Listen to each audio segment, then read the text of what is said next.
فاكهة أمجي من عند عم رمضان يتزرع الزوز منذ آلاف السنين. تتعدد التسميات من بلاد لبلاد، لكن منافعه متفق عليها من الثمرة لزيتها. الزوز غني بالألياف والدهون النافعة للجسم والبروتينات، وفيه الفيتامينات B1 و B6 والمعادن كالفوسفور والمغنيسيوم والحديد والزنك، كما أنه مضاد للأكسدة. الزوز يعاون في تخفيف الضغط النفسي وتعديل نسبة الكوليسترول في الدم، يقوي الذاكرة ويساعد على تخفيف الوزن لأنه ينقص من الشهية.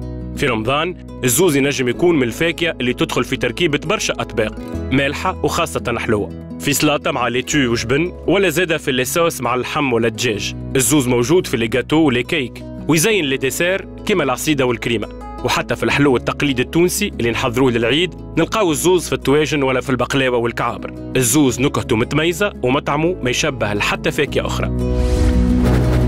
شاهي طيبة، ونتلاقاو غدوة في نصيحة جديدة من عند أمجي.